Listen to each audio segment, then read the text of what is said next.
You're listening to the Gettin' Salty Experience podcast.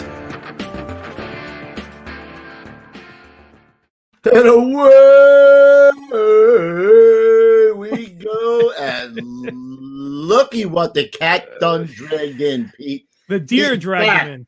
The deer dragged him in. Buddy, my What up, lifelong pal? pal. There he is. We missed him. I missed There it. he is. Hey, I gotta Louis. say, I missed it. Yeah, a little welcome back. Well, Welcome you know, back. we tried to replace you with, I know. I was going to ask, how'd the kid do? How'd he do? I didn't see it yet.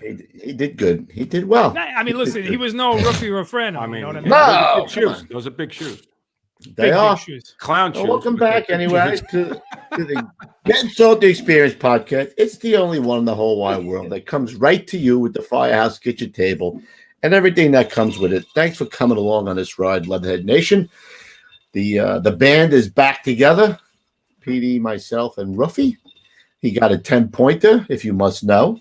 Shot Nice. a poor defenseless little harmless animal skipping around the forest. Until I make you hot sausage, right? Then you'll be all like, Oh, then I'll be like, shoot another one. Shoot another one.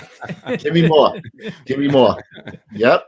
Good for you. And how was that? Like, you know, how long did you have to wait for him and all that kind of stuff? It's cold, man. It's cold. That was good. Was it first day? Was it like second day? Like, when did you nail it? I think he got it first day, right? I know. Yeah, In the beginning. I don't like to, we keep it down on the wraps, but, sometimes you go, I went to Canada and I didn't get anything. And then, I went to Ohio, I got one. So it's good. That's I'm having magic. fun.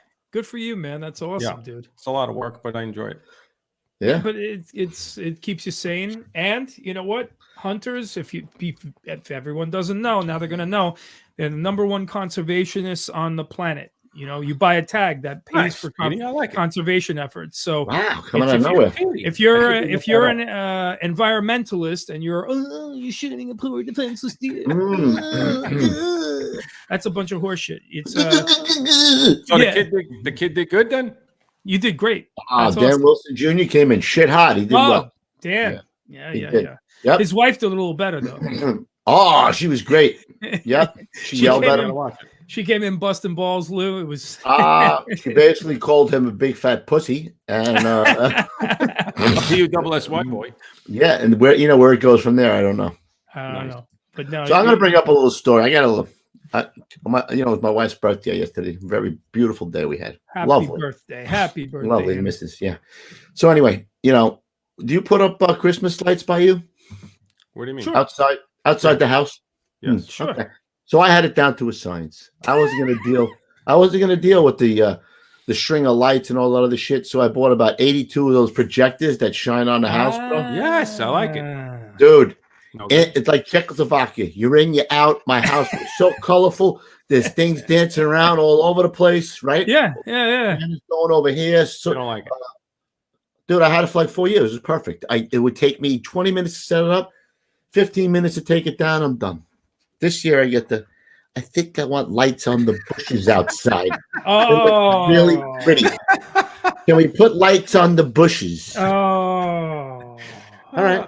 We'll put lights on the bushes. She came out. She helped me. I got to tell her she's the best. When she wants something, she does help me. But the 52 days since then of jiggling bulbs inside, I come out every night. They're like 4 o'clock. They're on. They're on. I come out in the morning. They're all off. They're dead. I changed one whole light set because it's out. I turn on a beautiful. They ain't made in America. It looks great, right? 5 minutes later, I walk in. I come back out. They're all out again. This one, I swear to God, it must have happened 10 times. I said to her just now, don't ask me about the string lights anymore. I'm done. Me and string lights. Just leave them up all year round. that's why. That's why you marry Jewish. You see what I'm saying? Then you You're just out on got to the put Christmas deck. then you just have the 8 candles in the window, and It's a very easy thing. 8 candles. It's blue very candles. economical as well. But and you only need one bulb a night. Actually, we're electricity. we're actually gonna go get a tree on Saturday because we just couldn't do it yet. We What? Are you a double dipper? No, we double dip, and we had to like talk to her parents about it, and they're like, I don't understand. You buy a live tree and you put it in the house. I don't understand. What is this? You put the tree. Why don't you buy one of those ones that you could get at like Costco or something? We're like, a fake tree. Where do we live? In Florida? You know what I mean? No way. That's what you do when you don't have a tree around. So you know, we had to explain that one, so that was fun. But so Saturday Steve didn't hit you with the who is this Jesus and when is his birthday? I don't know, God. I thought we killed this guy. What are you talking about? I thought we stabbed him in the back and brought him to the Romans. What? I don't know. Now we're putting trees up on his birthday. What? All right, moving on. All right, here we go. That's it. Tree goes up Saturdays, boys. I'm holding my ground. It's all good. Christ. And I ain't putting no more string lights on the trees. So No I'm more. done. Nope. No more. Hey, do we want to do a couple quick things like a you want to do our plug first, and then we'll do our pledge? Yeah, man. Yep. Go ahead. Okay. Well, guys, GettinSaltyApparel.com. That's right, GettinSaltyApparel.com, where you guys will find beautiful items like this tumbler, which will keep your drinks cold for like 2 days. I absolutely love it. We will have t-shirts and hats and all kinds of firefighter apparel and accessories. That's what we do. And if you guys want to support us and support the show, head on over to GettinSaltyApparel.com. Just in time for the holidays. Don't expect to get anything engraved 2 nights before Christmas Eve and get it at your door FedExed. Do it now. Do it now. Come on, go in there. Get it engraved. Do what you have to do. Come on. By the way, engraving, the last day for engraving is Monday. So anytime after Monday, you get this. Shoot it, Jay. You get it after the new year. Make it. Yep. All right, that's it. And guys, also, if you want to support our show, hit us up in the super chat. Dudes, I cannot believe how wonderful and generous our audience is. You guys are our #1 sponsors. So first of all, thank you for all that. And if you guys absolutely positively have to have a question answered, hit us, throw it into that super chat, hit us up. It doesn't matter if it's $1 or whatever amount of money. We appreciate it. It really helps out a lot. And thank you for all the super chatters. And I'm going to hit you up real quick with this one. Guys, like, subscribe, and share. It's free. That's it. That's all I'm going to say. Do it. Do it now. And we are ready to pledge on, boys. Do it. Best country in the whole world. The greatest country in the whole wide world, which would be in the history of the world. This country. Right. Here it is, guys. And I pledge allegiance to the flag of the United States of America and to the republic for which it stands, one nation, under God, indivisible, with liberty and justice for all. Well said, my friend. Damn best country in the world. It makes me feel so good to say it. God. Oh, yeah. Love it. We got a hard charger coming on here tonight. He was got on the job. I'm going to say 90% of the guys in the chat weren't even born yet. I know Roofy. Oh, Roofy was a couple of days old when he got on the job. Days old. I saw that. Yeah, I had a little time on the earth. I had about 5 months on the earth. And then this gentleman was getting it done. Running into burning buildings. Running into burning buildings when you guys weren't even born, or maybe you were and you were kicking shit out your diapers. So, without further ado, let us bring in the one, the only Tom Kufner. There he is. Welcome to the show, Lou. Welcome to the show. Thanks for coming on and hanging out with us three knuckleheads. Appreciate it. Pete, before we go any further, I think we have to take care of some business. Oh, we do. And this is a big one, ladies and gentlemen. The word of the day, as always, for all of our alcoholics in the audience is no frills. Whoa, no frills. Cheers. I see the goat in the chat. Chief LaFamine is in the chat. He's in the house. Wow. There he is. All right, let's get into this right away. So we got Mr. Kufner gets on in 1968. So what were you doing before that? What led you to the fire service? Do you have any family on the job? What were you doing back in those days in the 60s? Well, my father was on the job. Aha. Yeah, so that was the ticket. What year did he get on? What year did he get on? 1937. Oh, my Holy God. mackerel. 30, where did he work? Start off with 1 engine, down to 7 engine, 283, and then out to 162. 283. Wow. We got a guy in there from 283, right? Ruffy? Bobby Sano. Yeah, Bobby Sano. Yep, he's in there. 283, getting it done in Brownsville back in the old days, huh? Well, he was there when they had the single house. Wow. 1930. 1930s. Wow. Holy shit. You remember going to the firehouse back then? Do you remember going to any of the firehouses? Yeah, well, 162. Because I was too young then. We lived about a mile from the firehouse. So when he was working, I'd be on my two-wheeler. I'd be heading up there, and I had the siren on it. You pull a chain, and it's right with the siren on it. Yeah. So I go up there, and usually they leave the doors open. Those big metal sliding doors. Yeah. So I go up there, I pull the doors closed, and then I take a look in the kitchen, make sure there's nobody there. They run upstairs, and I slide the pole about 4 times. And then I wait for them to come back. And at that time, they had a 39 Evans Fox, the engine. Come on. Are you freaking kidding me? So I would jump in a cab when I back in, and then I wait for the truck, and I jump in a cab. And then I climb up in a toilet seat. And I was about maybe 9 years old doing that. Wow. So you get a taste of it really early, man. Yeah. That's incredible. Excellent. But I couldn't do any ride-alongs because they rode the back step and a side, so there's no place for a kid to ride. Right. That was the best I can do. Wow, that's cool though, man. Back in those days. What I went there one time, and they're coming back. They had the engine had a spare rig. It was an old, I don't know what it was, but it had the right-hand drive.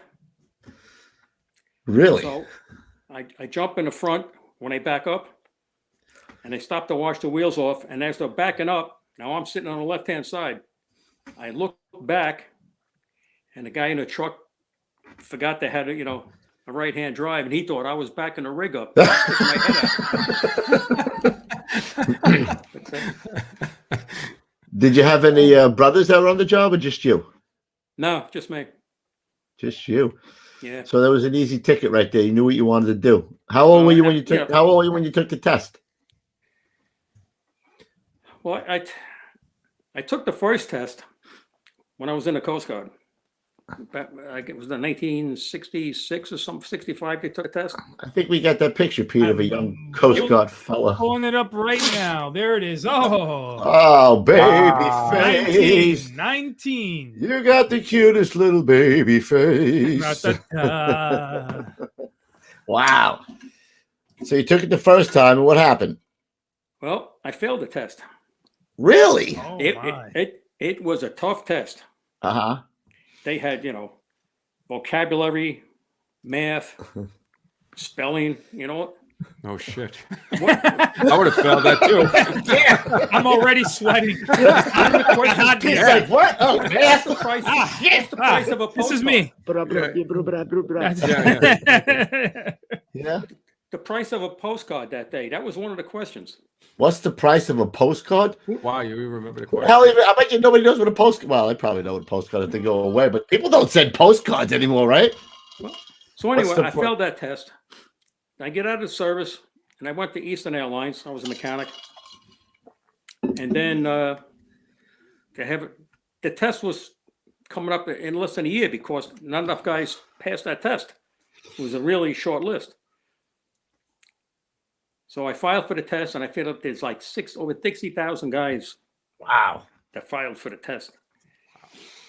So I used my vets points and everything, and then I ended up 96 on the list when it came out. Good for you. And I made 250 on the first class. So you got right in the first class. So that's that Now, Pete Gansey and Jack Kleehouse was there, and you were in that. They were in your class, in Kleehouse's class. I think he's in the chat. I thought I saw him in the chat tonight. Yeah, we under Franny's class, but this is the Proby shot right here, right? Now that was at Ward's Island, right? That wasn't at the Rock. It was Welfare Island then. Welfare Island, right. Yeah. Look at Where are you in here? Where are you? The top right, the fifth one over from the top. Let's get it. There we go. So I'm gonna scroll over here. It's 1, 2, 3, 4, 5. Right here. Look at that, young. No, that's 4. With the helmets. With 1, 2, 3, 4. Oh, right here. Yeah, there we go. All right, so let me zoom right in on that if I can. Right in the middle there. Look at that young fella. Young indeed. Looking good, Full of sir. piss and vinegar, that guy. Were you so just to get to back up, like you knew you wanted to be a fireman? That was it? I mean, you wanted to be a fireman, or did your old man tell you to take the test? Like, what was he pushing you to do? That was it. That's all I wanted. Wow. There was nothing else, you know. That's amazing to know that. And were you like eager to get out on your first night and like just jump right into a fire right away? That's all you wanted to do? Well, oh, you got sent to wait. You were five engine? You went to 5 engine right out of Proby School? Yes. Yeah. And where are they located? What street? 14th Street, First Avenue. Oh. Okay. All right. And this was your rig? Here it is. That was your first rig. Yep. Holy Are you shitting me? That's amazing. Tom, you look good, brother. Now, did you guys used to have to kick your feet out and scrape them along the ground to stop that thing, or what? Fred Flintstone style, or what? That is some antique right there, man. Holy wow. shit. That's a 54 Mac. Holy shit, man. Thing's amazing. I was telling Tom zoom in for the audience. I have the same exact 5 engine. I have the same exact picture of my father standing next to it in 1960. Wow. I thought I had it upstairs. I was going to try to find it. I couldn't find it though. Look at the hose on that thing. What was it like the first? Do you remember like walking in there the first day? Like we usually ask that question, you know, what your first tour was, or when you first went to see the captain, or what was that like? Yeah, left Proby School Friday afternoon, right there. I walk in. I tell you, the guys are good. They really treated me nice. But I get there. It was October the 26th. I'm getting married in 2 weeks. Uh-oh. That's the problem. So I tell the captain, you know, because he put me in his group next to him, and I needed 2 night tours off. So he takes me downstairs and he tells the guys, somebody has to work for me. Yeah, I need the night tours. And the guys tell me, are you sure you want to do this, kid? You know? Your first day here, you already want something off already? I mean, they would do it, obviously. 53 years, I'm still married, so I guess it worked. Hey, beautiful. Hey, I call that the no frills wedding. Hey! So a lot of these guys that you came on with, Tom, back there, were they World War II vets? We asked the guys that all the time. Yeah, a lot of guys had 20 years or more on. Wow, so it was World War II vets, a lot of them. Yeah, so they were tough guys, huh? I think I was the first probie there in probably 6 or 7 years. Wow. So you had the whole ball of wax. That was you. Yeah. You did a lot of mopping. A lot of dishes. So how long were you there before you catch your first job? You know, I was thinking about that one. I know it wasn't the first night. I worked the first night. I remember the first run. What was the first run? Box 400, FDR Drive in 9th Street. False alarm box. That was, once I was on the back of the rig, I said, this is it, you know. I made it. You were living the dream. Yeah, no doubt. And it was probably my, either the second night or my first day to quit my first job. And what I remember about that was, I remember being up in the hallway, a terrazzo floor, you know, the tile floor, and 11 truck got up there before us, and they pull this guy out. He was naked.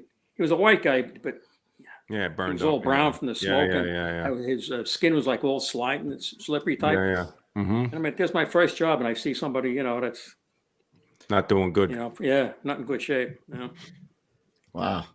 Now they were rocking. I didn't know this. Like when my brother told me that my dad went to 17 engine at first, that they were doing a lot of work back then. Because I was looking up their numbers too, man. They were rocking and rolling back then. There. Oh, that's Alphabet City down there. 28 and 11 and 17 and 18. That's where all the work was in that little area.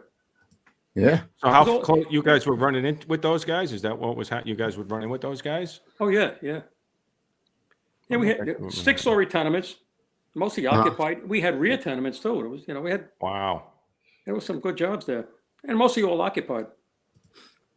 Who was some of the guys there that you remember that stick out to you?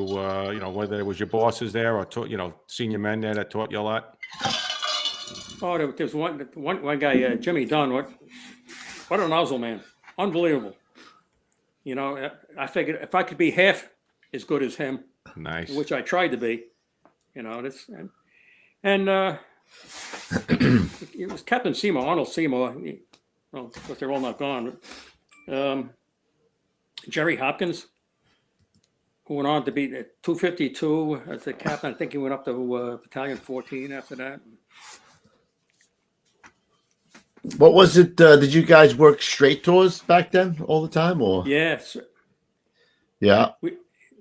Matter of fact, the mutuals, you had mutual cards, and they went to the division. For Deputy approval? Mutual card, and you could Really? do one every 15 days. What? Yeah. So That's 2 a great. month. You were allowed to Times do were 2 different mutuals then. a month? Yeah. Right. You could be the applicator twice a Right. I actually Chief Captain Cow, when I was in 117, he used to make us sign the card. I don't think it went to the chief or anything, but he then it changed to the I captain. went to the Then? division. No So shit. what we did sometimes, you make up 2 cards. You send one out, and when it comes Allegedly. back, you send another one in. You know? Really?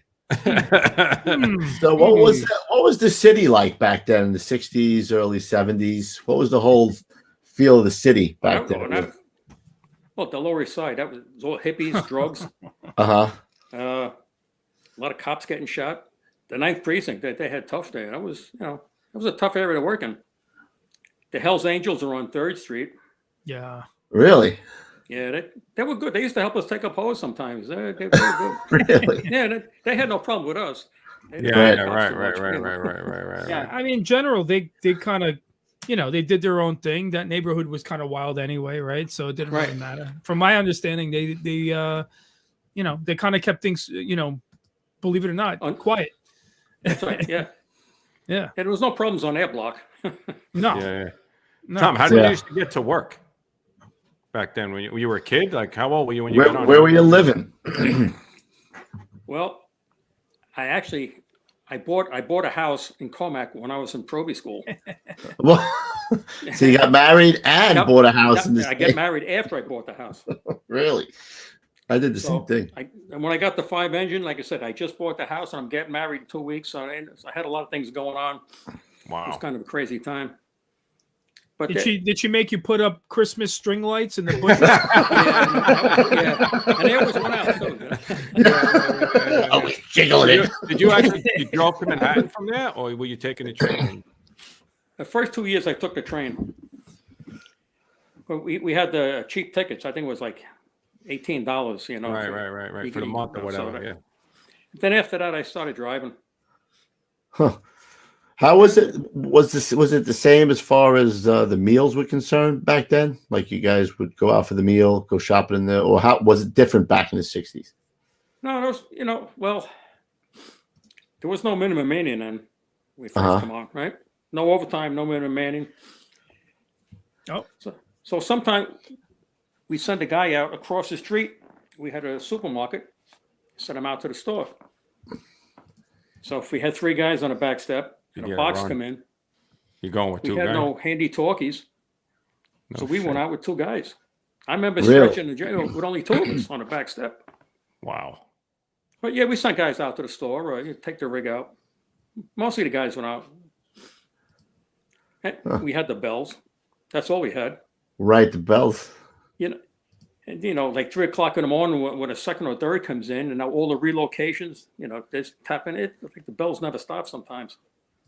Wow. Well, I always make fun of Manhattan, Tom. Like I worked in Brooklyn and Queens, and I always say like I wouldn't want to work in Manhattan because it's always like you know, it's in the triple subcellar over there. You know, like you know, did you have it? I know you were saying you had tenements and all that stuff there, but did you ever have any of those crazy jobs where you know Yes. it's going down into some crazy Cellars, stuff? yeah.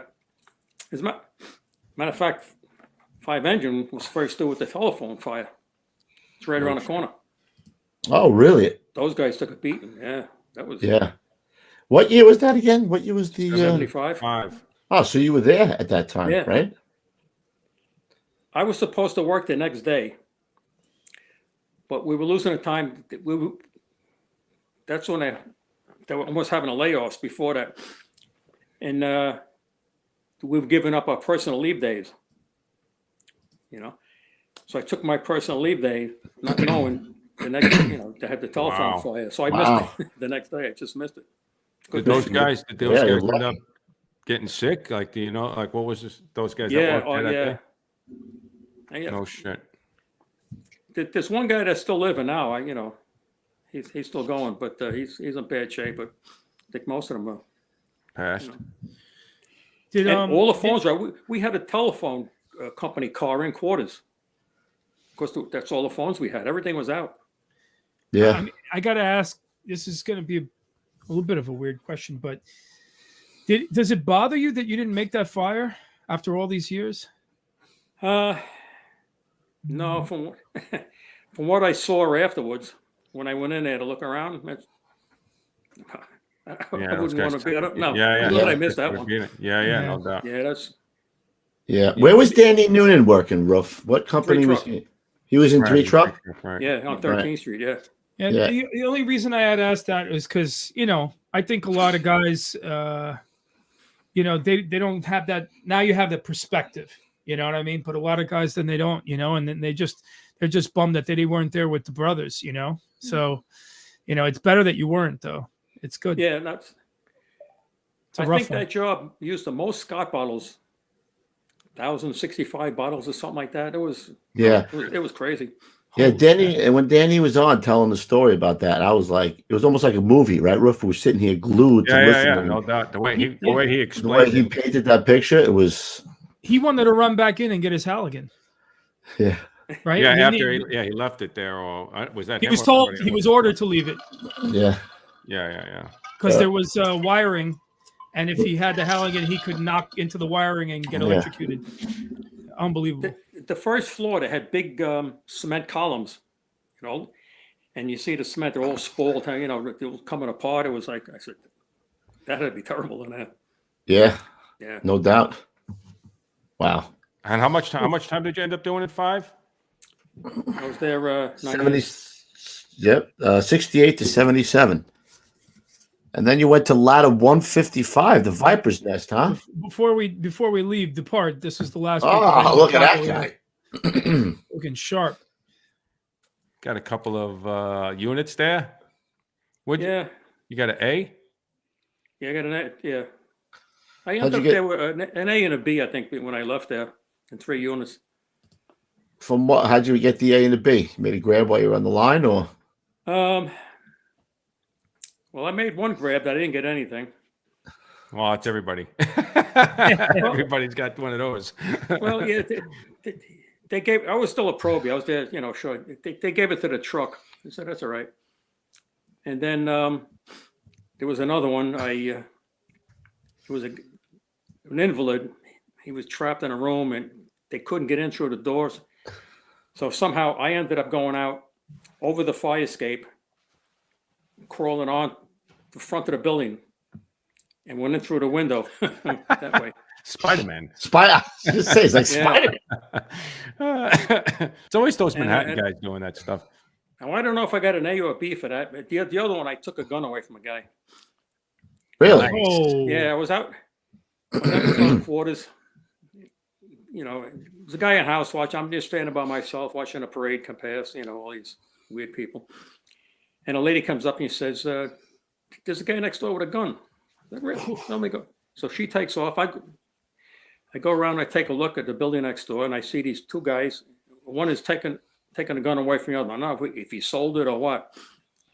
And he sees me, and he takes off.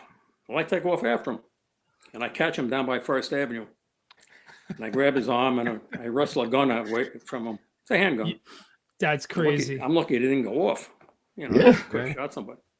Dude, that's so nuts. He takes off across First Avenue. I'm not going to chase him anymore now. So I go back and I tell the captain, hey, I got a gun, Look what I got, Holy Cap. shit.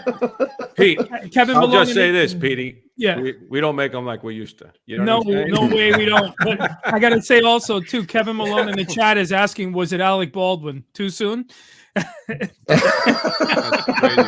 He didn't do it. I don't know if you saw that interview. He didn't do it. Somebody else. Gunshot itself. Gunshot Yeah, itself. yeah. Yep. Oh my God. Kevin. This might be one of my favorite interviews so far. I'm like 30 minutes in. This guy's unbelievable, man. I didn't think you got those medals on the I'm wall. like this. Tell us more. Listen, look at all those medals hanging on the wall, Pete. What do you think? Petey? What do you think? The guy's Yeah. running after people. He the runs man. towards the problem, Pete. Well, he don't run away when the. Let's not get there. I know. We're not I going know. to. So you go to ladder 155. What makes you choose the Viper's Nest going from 5 engine to Manhattan? Before I left 5, one of the guys went to rescue 4. So I said, "Wow, really? I didn't know enginemen can go to rescue, right?" So I wanted to try. I didn't want to stay in 5 engine because I had the relief chauffeur spot. I was the next up for the seat. And if a guy goes out, then I'd be stuck, driving there. So I wanted to leave. So he went to rescue. I said, "Hey, I could do that. Let me give it a shot, rescue, right?"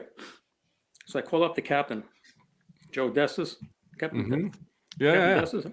Yeah, we worked with his son. Yeah, right. He come on a job. He went to 150. I think. Yeah, he did. Right, John. Just right. yeah. Yep. So I go and interview him, and he's asking me, what have I got to offer? I said, I was a mechanic. I worked in a body shop. I know how to use a torch. Blah, blah, blah. Then he says, "You have any medals?" I said, "Well, like a couple of units and an A and a B or something." He says, "Okay, I got like 5 guys ahead of you. If you can go to a truck company in Queens, it's easier for me to get you there." I said, "Okay." So I throw a paper in, for trucks, and I end up 155. Wow, that's a good spot. So, Hey, what other trucks were on that paper? probably 126 and, all the ones around there. 150. Yeah. Did somebody tell you what trucks to put in? Like, I mean, those are all good trucks. Did somebody advise you? Well, I looked on the belt club. You look at the runs of the workers. To I used see to which look at ones are that busy. all the time. Yeah. Man. But I noticed 155 had a lot of workers for how many runs they did. They had a good run to I work figured they're not doing ratio. A lot of bullshit false alarm, Right. Yeah. So I clean out my locker. I drive to 155, to see, tell them I'm coming there. The place is empty. There's nobody there. So I wait in my car, and then I see a towel ladder coming down a block. I said, they're back. No, it was 135. They're relocating. They're at a job. Oh, the turtles. They're at a job. Nice. So I go in there, okay. I get all set up. My first tour is going to be New Year's Eve. And Woohoo! all right. So I show up there. Where do I ride? Where's my tools? I'm there about 2 hours. They give me the roof. Of Your course. first I'm there tour? about 2 hours. The box comes in. Off we go. Was Lou the lieutenant? And the chauffeur says, "Get in a bucket. I'm going to put you up to the roof." All right. I jump in a bucket. I was never in a towel ladder before. Never in a bucket before. Right. So I'm halfway up to the roof, and he gets on the intercom and he says, "You got it, kid. It's too smoky. I can't see the roof." You're like, I got what? What? What do I What? do now? Yeah. I was going to say that. I'm grabbing the handle. I'm pushing it. Nothing's happening, right? I push the button, and this thing takes off. I'm banging. I'm all over the roof. I'm like a Super Bowl. Boom, boom, boom. So one of the guys climbs up the escape ladder. Jumps No up. way. Did he really? What? Yeah. Yep. So that was Tom, my first what the experience heck? in a Oh, public my area. God. That's the second story we've had of somebody climbing up that ladder, right? Yeah, I remember that one. Yeah. That was Stefano did that. Tefano did that. Yeah. Yeah. Wow. So because They could have put me in the sensitive assessor thing. to pilot Yeah, the plane. I right. would've, Exactly. I'm just- if you never practice that, it is pretty sensitive. You know, like you could jerk yourself right out of the freaking bucket. You know what I mean? Well, Howie Belt. Yeah, he was in my Pro B class also. Was he? Wow, like an all-star Pro B class there, man. Another guy in a Pro B picture was Charlie Boughton. He's standing like down below me. He died in a wall bounce fire. Wow. He was standing right by me there in a Pro B picture. Had you worked any details to the truck while you were in 5-engine? So, yeah, the 3 truck. When I went on BI, we would stop and do that, but I always ended up with a can. You basically right. Yeah, but the roof now I'm in a bucket. They didn't have a towel out of that. So did they break your ball? I'm sure they broke your balls about that. That's a good truck, man. Right there. Look at that thing. Beautiful. You were saying to me that's the one that guy just bought that we saw recently. Right. South Carolina. Yep. He bought 155s. Yeah, that's it. That's the 83 rig. Yeah. Wow. That's you got there in what, 77, right? You got there in the war years, 77 to 87. Well, the tail end of the war years, right? So you must have been doing some good work there. Oh yeah. Well, we were catching so much work, almost every tour, I would say, or thereabouts. I said, well, I'm not going to rescue now. I'm catching good first and second to work. Right. So I never called back, and he never called me. So that was, Yeah, once you first do work, you guys. I mean, that's why they're still doing what they do today, and that's why it's a coveted place, is because they still get to do the first do work like that. Yeah, I mean, that was a great place to work. And they had a standard shift rig then too. Really? No shit. Yeah. And I'm there a short time, and the lieutenant says, "You're driving tomorrow." Oh my God, I've never done this before. Yeah. Wow, they really like to test you over there, right? You just get me there, and I'll take care of the rest. I said, That's it. Wow. That's it. Was it the Viper's Nest then? No, that was after I left. Yeah. What'd they call it? Would they have a name there when you went there? No, we were trying to come up with something, but they never really did. Yeah. Well, we had T-shirt, the Boulevard Brewers. Boulevard. Where did the Viper's Nest come from? Well, my son, supposedly, I think a chief showed up there, and after he left, I think he said he'd rather be in with a bunch of snakes than to work in this place. So they all had a Viper's Nest. That's great. That's perfect. Now your son works in 155 now, right? He's working tonight. Yeah. Oh, nice. How long is he there? There you go. He's there 24 years. No. Wow. So he's in the seat. I didn't realize that. This is you working covering there, right? And you caught a job with him, right? When I was 150, I went there on overtime, and that was about, we were working a night tour, and it was about 1 o'clock. A job comes in, and we had 2 rooms going on the PD, and that's so. He was the OV. He'd come in from the outside, and I was on the inside when we met up there. And, you didn't give him the can that night? What's going on with his eye over there? It looks like he caught a shiner or something, or is that just dirt? Nah, it's just the schmutz.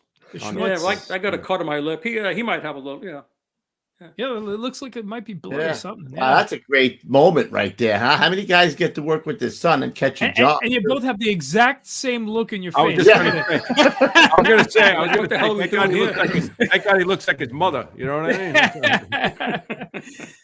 Oh, what a great shot, man. So he went right to 155, Tommy, or? Yeah, I pulled a few strings to get him there. I was going to say, and never wanted to study, nothing. He's happy at 155 truck. Yeah. Great place to be at, man. Oh, it's a great place, Yeah. Yeah, once you push those little squad 270 guys out of the way. Those Well, it is too. It's cool. I mean, if you live on the island, it's you couldn't ask for a better spot. That's why all those places are so, sought after. There's no doubt about it. And they got good tradition with the company, so they play he nice lives on Staten Island, by the way. So no shit. Yeah, that's a freaking. His wife must be from Staten Island. That's what a woman's only going to bring him over the gangplank. That's how it started. That's how it always starts that way, right? it's always that. Yeah. And Marry an Italian woman. There's nothing you won't do. That's it. I mean, basically. Yeah. you think you got a nice no frills lady, Oh! but you don't. Holy man! Look at Pete slipping one that in there. Hey, Oh! hi-oh! You know how to Hello! skip, Petey. All right, let me break it out here. Come on. Wow, he's look at him pouring in a Third fresh generation. bottle too. Tom, does he have your did he have your badge number or your father's badge? Were you able to do any of that stuff? No, no. Yeah, I don't wear some my guys badge, do you that. know. Yeah, I don't even. Petey, show the cool, picture though, of his dad, him, and his son. Oh yeah. Let me. Nice. Now you said that your dad was this your last tour that your dad came in? Yeah. Tour. Yep. And you said he at 92 years old, he slid the pole like two or three times. Slid the pole and it took the run in. Yeah. Wow. Look at that. See, this is what I love. I love the most about these stories is when you guys talk about the multi-generational families in the service. 92 he was? Wow. He was 92 there. Yeah. And he slid the pole. Yeah. What year did your dad retire? Were you on the job already? No, 1960. He was out 8 years before I come on. Oh shit! Wow, he got out in 1930, right? So yeah. 60, and he passed He away. did 23 years. Yeah. How old was he when he passed away, Tom? 98. Wow. Ooh-wee, you got good on his genes, kid. birthday. I'll take it. No, On his birthday. shit. On his Wow. birthday, 98. God bless God him. bless him. Yeah. It looks like he's enjoying that right there, man. And Yeah, your kid looks like a hard charger too, like a firefighter. he does, man. He really does. Yeah. Right? He's serious, right? He's serious about the job, isn't he? Does he have boys? Does he have sons? Your son? No, 2 girls. 2 girls. You got to work on that. We got to keep Come on, it going. work on that, boy. We got to keep that going, man. Keep your socks on. Keep your socks on. He's probably the senior man, right? Probably in the seat over No, there. he is. He's a senior. Yeah. Senior man in the seat in 155. Yep. He's living life, living at large there, man. Great wow. job. That is really cool, man. That is the coolest. Yeah. All What a right. great So shot. let's not jump ahead too far. You do a silly thing like study, and then you get promoted, and then you're in 1987, right? And you wind up on Knickerbocker Avenue, engine 277. How'd that come about? How'd I get there? Okay. When I got promoted, they took the first 50. They made 100 for the class, right? The first 50 went to school, and the second 50, which I was in, went out to the field. So I went from being a chauffeur one tour, the next tour I'm a lieutenant, Wow. and I went to 212. I was single engine, right? I'm by myself, you know. Williamsburg. My next The tour People's was in Firehouse. Next tour was 112 on a day tour. And then they called me up where I want overtime. I went to 111 Saturday night for an overtime. So that's, and guys are good. Yeah. I mean, I had 19 years on then. Matter of fact, I got promoted with your brother. Chief No Steve shit. was. That guy? Oh, Pete. Wait a Yeah. minute. That guy? I'm Chief Steve, and I'm out sick. That doesn't mean you can act like a dick. Be a professional is what I say. Don't be a naughty slut while I'm away. I might be limping around at home, but I can check your hours. I can use the fucking phone. When I'm gone, you'll miss the love between us. No matter what, my brother's still a penis, and I'm Chief Steve. You never thought he would be a puppet, did you? Back when you were in school with him. Almighty. That never gets old for me. No, It never don't gets get old for me. I was wondering if I should play it. I'm so glad I did. So was he? Did he smile at all when he was in? When you got promoted with him, or remember? I don't recall. Because they split us up. He's probably in the first class. He was probably one of the smart guys in the first class. He was a number one guy. I always have to be number one on the list type guy. Yeah. So yeah, I was.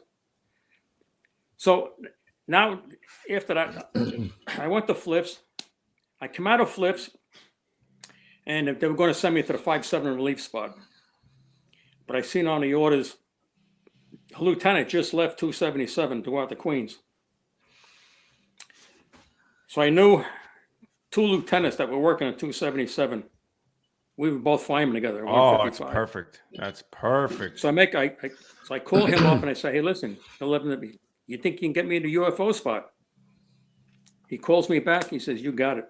No, Wow. I love it. So I come out of flips love and it. I go right UFO in 277. Nice. Don't even bounce. Right place at the right time. No, but that's it. That's how you do it. He talks to the captain. He's like, I got a good guy, and that's it. You're right. And I stayed there. I think it was UFO for about 9 months till the orders came out, and I stayed there until '89, and that's when Eddie Kilduff got promoted to captain, and the captain of the truck I knew from 5 Engine and the side job. It's incredible, isn't it? And he says, "You want to come across the floor?" But of course, That was my ole, arm, you know. ole. Speaking of Eddie Kilduff and the rest of the Captain Kilduff and the rest of the gang here. Tell us who the Patrick Swayze looking guy is on the right, kneeling down there. Yeah, Oh, I know who that is. I know. You do? Who is it? Ruff? Yep, Is that the guy Potter? with the hair. That's Potter. Eddie Wait, Potter, what, right? what's he got? He looks like he's got a what do you call him? Fu Manchu he's got working there. No, he's got the party in the back, business mullet. in the front, mullet going on there or something. Look at Danny Yeah, Potter. He looks like he should have like an 80s song playing at all times. No like, doubt about that. You know, like in my life, No, there not was that. heartache and pain. I don't know. Yeah, Danny Potter. Love it. Nice. So he was he at 112 when you went there? Yes. Or he was there at the time. Wow. Did you order him around? Yeah. Like, go over there, go over here, go over there, do this. Do And who's the one? You said there's Kilduff right there, right? Yes, In the yes, red Kilduff. sweater? Oh, Keith yeah, and look at Parliament, him, yeah. Kilduff. Yeah, there he is. Yeah, Yep. yeah, yeah. Wow, man. Great spot to land up in. That's when they were front to back, though, Yeah. right? Butts to nuts. Yeah. The House of Well, I Pain. think they had the green rig, so I can tell them apart. Then, you know, Oh, that's right. They had a green rig, right? The lime Yeah. green. the green machine. Yep. You That catch was a any good- test, right? That they did that green rig for a little while. They were just Yeah, I testing the think waters. a handful of companies got them. I think 41 got one, and I don't know who else. Yeah. Did you catch any good work in the engine there when you were a lieutenant? Yeah, we caught a few jobs. My first job, I remember bending down to put my mask on, and like 3 or 4 guys walked right past me. I said, "Wait a minute, how the hell could this be?" You know. And then I found out, you know, how Brooklyn was. You know. They're like, "Hey, gonna Tom, say, what was the hey, big Tom, difference? welcome to Brooklyn." Ole! So then I had to alter my, you know, equipment. Yeah. And Pick it up that's a why I notch. operated for most of the time. It was, you know, Yeah. it worked for me. So, you know. Right. Dan Potter's in the chat. He's like, hey, I'm listening here. Yeah. all right, flock of seagulls, Dan. So these jobs that we have pictures of, the Woodbine and the Bushwick, those were in the truck or in the engine? I was in a truck then. All right. Those all the truck jobs. Yeah. Which one you want to talk about first? Because we got some pictures to go with it. Well, I got one. There's no picture. We had a job on Eldred Street, and we were second due, and we pulled up there. It was a vacant 3-story, you know, attached frame. And I think this is my 3rd time that I've been there for this. Really? Really? Yeah. A lot of 176 was first due. So I take my guys, I go into exposure 4, go up to the top floor, we'll just give it a quick check, you know, make sure there's nothing coming across. And it was just maybe just slight haze. So I said, let's go downstairs and we'll go over to exposure 2. I go downstairs, I get to the front porch, and all of a sudden, boom, something lands in a courtyard right in front of the building. I thought somebody threw a mattress out. I said, just missed me. Jumper. And then I see stripes on it. One of the guys jumped from the 3rd floor. Holy Fine. Holy shit. Oh, a fireman. And Holy shit. yeah, then I look across and over the stairs, the other window, I see a lieutenant jump. So Wow. what the hell? Now I run down the stairs, I look up, and in the middle window, I see another one. It's a female firefighter, a black female fire. I think she was detailed for the. So I tell my guys, go get a portable ladder. Now I see this fire coming out over her head. It looks like she's going to burn. So I had to run. They had a fence, and I had to run around, and I'm telling her, jump, she's going to burn. And she finally goes out head first. She just missed her. She comes right down in front of me. And you know, all three of them were, you know, they were bad. So they packaged them all up and, you know, took them out. And then later on, when I was retired, there was an HBO special, I think. And she was on there.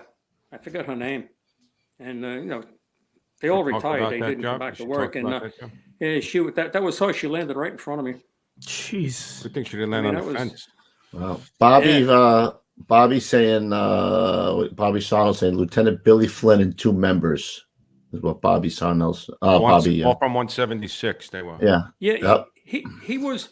He was still covering. And I think before they put him out, I think he said, just assign me to the company. That's all he wanted to do is, you know, get the spot. And I think they did. So I know.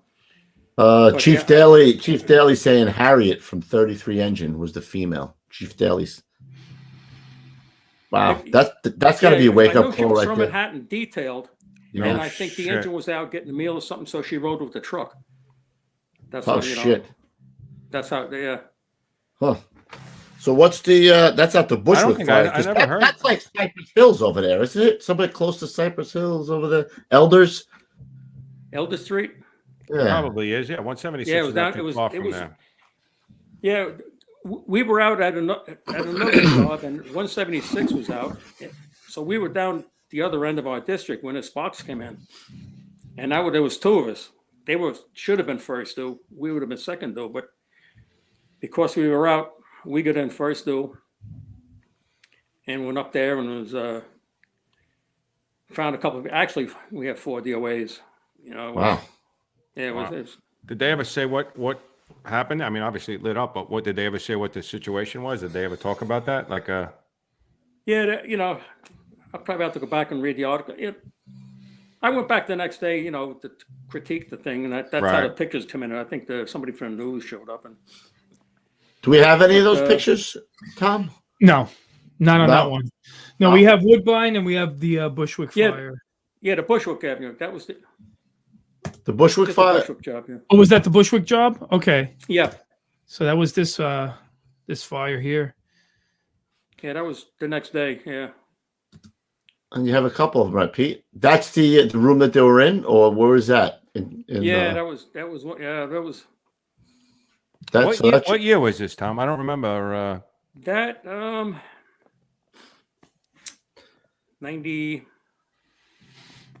95, maybe 94. I'm not sure. I don't remember that. It's got to be at least 94, 95 because you got bunker gear. Yeah, so I that's think right. That's right. Came in 94, right? Yeah, 95. Yeah. Huh. Is there another picture? I think there's a picture of the outside, right? Is that the same fire? No, that's Woodbine. That's Woodbine. Okay. Yeah. So these are the only 2 from Bushwick. This one in the wide shot. What was it? Was it a tenement? What type of old? No, it's three. Yeah, it was it was like a. Yeah, I think it was a 3 or 4 story. Yeah, yeah. Did they hang it? They didn't hang and jump. They were jumping. No, there was no jump. No, they were all inside. We just pulled them all out. Oh shit! Found them in a hole. Found them in a room. Oh, you're talking about 94. Wow. Yeah, I don't know why you want to do that. That's for shit show. You know, maybe it was a delayed response because we were out of our district. We're down the other end, so literally. And then when you go home at night, you start thinking, dude, what could I have done different or something like that? It's a lot of things run through your mind. Yeah, sure, no doubt. Yeah, no doubt. All right, so where was the wood? You made 2 grabs at the Woodbine fire, right? Woodbine, yeah. Let's talk about that. Where you were first due for that? What type of building was it? That was actually one month before the Father's Day fire. Really? So you were in May? Yeah, that was May 17th, 2001. 18th, yeah. Right. 2000. Yeah. So Yeah, we were second due. I think 271 and 124 went there. I think it was rubbish on the outside first. Got into the building. So we got in second due. And as we pulled in, my OV man saw somebody by the back gate who was just putting his car away. So he knew the back alley was open. So he runs around the back. And I go to the front of the building, and 124 was inside, I guess. And I'm standing outside with the chief. He was a ABC. He's a captain, you know, he's just ABC. He was by himself. Yeah. So I walk up next to him. So I said, if you want, I'll just check your 2 exposures. So I sent one guy up to the exposure 2, one guy in exposure 4. I said, just give it a quickie and come on back, you know. So while they're doing that, my OV calls up. They said, we got somebody hanging out the back window. I said, all right. So I told you, I'll run up, see what I can do. So the second due was stretching a line to the second floor. And I tell the officer, I'm going upstairs. Going above, yep. Yeah.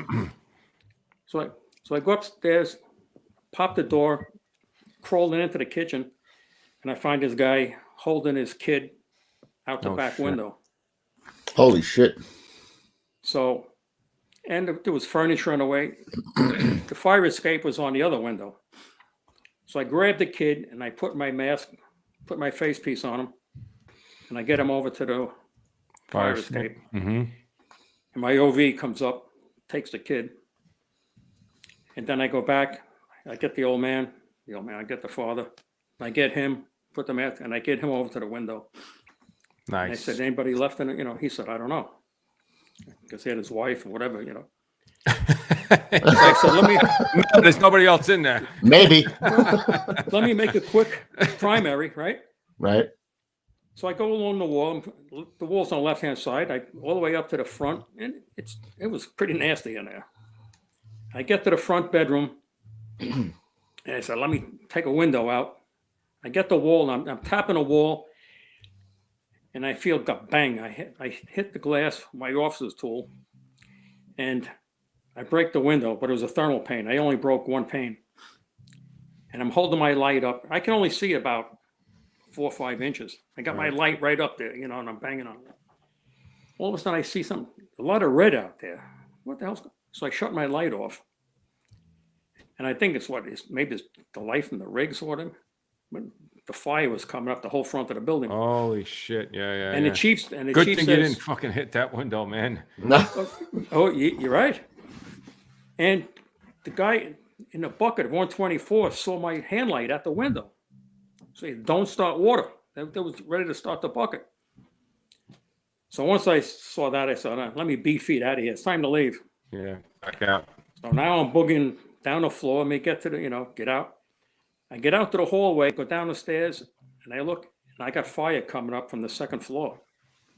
I said, what the hell? I just left here 2 minutes ago. That's how fast it goes. Shit. The frames are crazy. So I crawl to the back window, and I meet my 2 guys, my OV and my irons guy. They had taken the people off the fire escape, and they got chased up because the fire came out the back window. And he said, we can't get down. The fire's coming up the back of the, So I said, wait a minute. Let me go double check. Let me go into the hall. My mind, I said, I didn't see what I just saw. It couldn't be, right? So I crawl back into the hall, and now the fire's coming up. And it's up until, as I can't even get up the scuttle ladder now. So I go back, and I had, if somebody just grabbed my stomach and twisted it right then. Yeah. No doubt. There's a bad feeling. That was your old Jesus moment. All these years, this is it. I'm going to say goodbye here on this guy's hallway. So, and I thought of my daughter. She always, when are you going to retire? My daughter Dawn, you going to retire? And I said, nah, I know what I'm doing. I got this act down pretty good now. Yeah, right. And I'm thinking she's going to be pissed at me. Yeah. In split seconds, right? In split seconds, it's just flashing quick. Yeah, it's crazy. Mm-hmm. So we get to the back window, and there was Mayday's called and all kinds of stuff. So I tell my guys, go go into the living room and breach the wall. It'll be around me. When those three jumped out of Elder Street looking down, when I looked up, I said, gee, that's not that far, Yeah. When you're in the third floor looking down, It's pretty Yeah. funny. Yeah, no doubt about that. yeah, it seems like 6 stories. So they come back and said, Lou, they said, there's too much crap up there, too much smoke. Holy we're not shit. So 135 was the fast truck. Woohoo! Yeah. But the officer was Walter Knobloch from 275. He's working overtime. And he has 2 engine guys with him. Well, they got this 35-foot ladder into the back, 3 stores down, and had to over 3 yards and get a 35-footer up to the top floor. And they got up there in time. Wow, that's no easy feat, man. That's a difficult task right there. Yeah, that I tell you, they and because of that, I called up the 13th Division, Bobby Sweeney, who was a deputy that night. I got promoted when I said these guys deserve a unit citation. Yeah, they saved us. Without We a would have doubt. had no chance. He was a little hesitant, because it wasn't one of their favorite companies, I said, no, they deserve it. They did a great job. And they did. As a matter of fact, I went back there the next day and I stopped and even, shook that guy's hands. Wow. Yeah. When you start seeing those flashes going by, man, holy shit. After that job, that night, they had 9 trucks there at that job. So after the fire was out, we go back. 102 is relocated there. As soon as we get back, second alarm comes in, they go out. I said, this is great. We can back in, do our stuff now, clean the tools, right? Take a shower. I go back upstairs, I lay down. Boop, third alarm, off we go. End up with a third alarm. It was some kind of a factory that had chemicals in there. Guys were getting dizzy. 3 of my guys go sick. I ended up with me, the chauffeur, and a can man or something. That was all that's left by 7 o'clock in the morning. Some of the pictures of Woodbine. I think we got pictures of the outside of Woodbine. Yeah, we do. Let me start with the outside, Yeah, and and we'll move in. Oof. Wow. Yeah, the fire come in on the first floor on the right-hand side there and went up. There was a hole in the second floor, so it went up into the second floor and up to the third. It took, What do they got on the first floor? There's like a little office or something, or is that residential? What is that? No, that was residential. Yeah, it's odd shaping looking. Yeah. So we didn't touch on it, but you were saying like, had you broken that glass in the front totally, you would have had the fire. Yeah, right in there right away. Yeah. It eventually came in, but it would have come in right away. That would have given us less time. Right. We always say this, right? The job can humble you in a second, even if you're doing everything right, even if you know what you're doing. You could. That was the hallway. You can see where it went up by the scuttle ladder. Jeez. That's the third floor where you crawl back and you saw the fire coming up from the second floor. Yeah. Yep. Wow. And 277 took a line to the rear, protect the fire escape. They go to open a nozzle and the nozzle broke. Holy shit. So Murphy. It was like the everything perfect just went storm, wrong. Murphy's Law, right? That's Yep. Wow. Do we have any more pictures from that, Peter? Or is that it? Just one right here. That was the paper. That was the Bushwick job? Or was that the no, that was the one on Elder? Elder? Oh, because it's No. I have it as Woodbine, but I That- must have labeled it wrong. All right. Yeah, so it was basically these two. that was the Woodbine Street. Yeah, there you go. And then that, and then the other one from the paper. But man, that got crazy quick. I just The other one on Wyckoff Avenue. Yeah, what's the one on Wyckoff? And Wyckoff. So Ronnie Caratu had asked me, can I come in early from him one tour?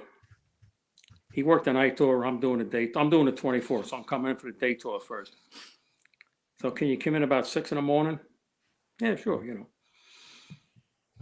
I get in about 6, get everything all set up. About 6:30, box comes in. Right by Wyckoff Hospital, right around the corner from 124, 271.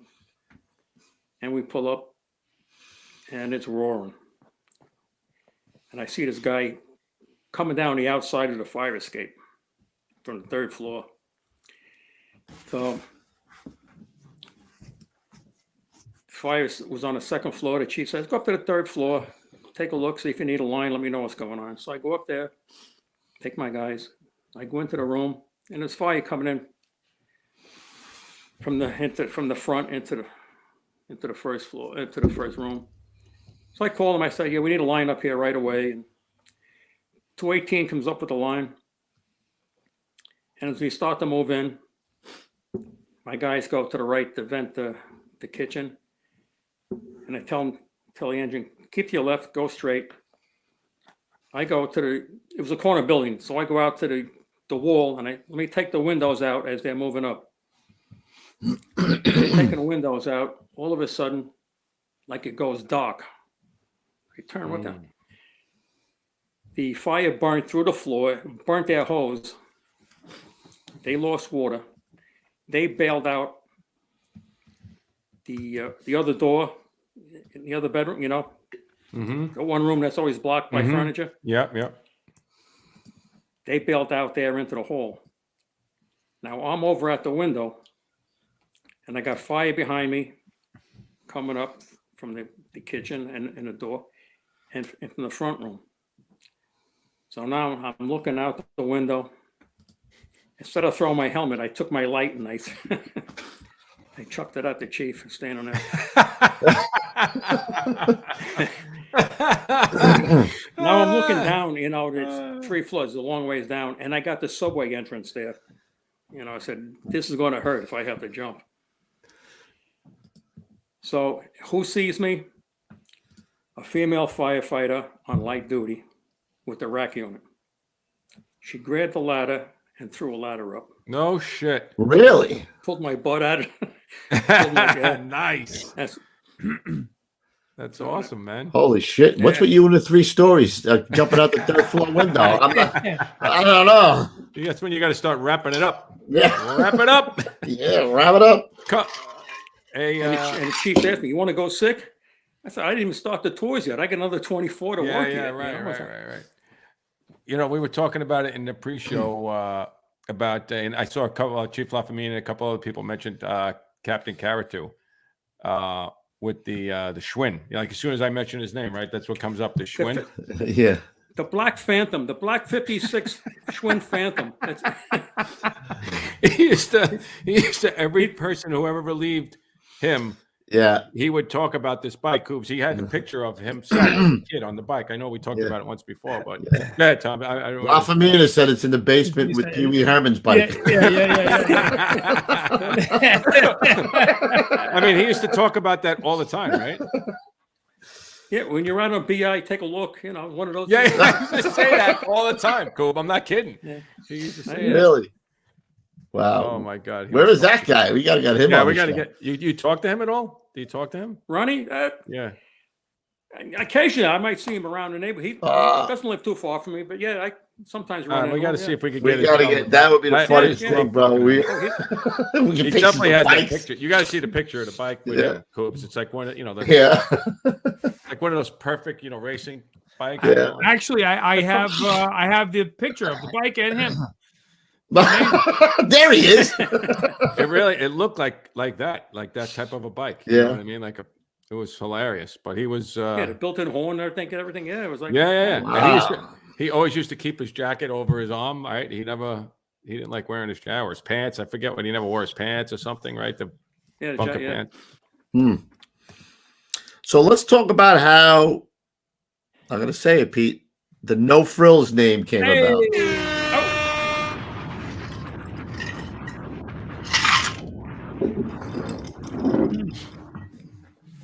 Frills, okay.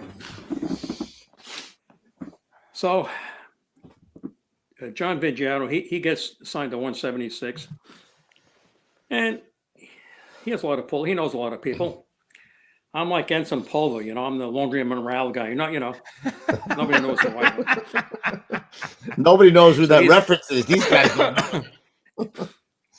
So these guys are getting Hearst tools and all kinds of stuff like that. We're getting hacksaws and whatever. I said, what the hell are we? Here you go, 112. No frills, No frills truck. So I sent one of the guys out. The no frills. Was it Pathmark? I think had that. No frills, whatever. Yeah. So down there looking. So they painted the thing on the side of the door. The no frills. That's it. And then some of you guys have it on the So back that's how of we your started jacket. the no frills. Oh, no. Hey! I was holding off on that till I got the laugh. You and Danny Potter? Danny there? Yeah, me and Danny, right.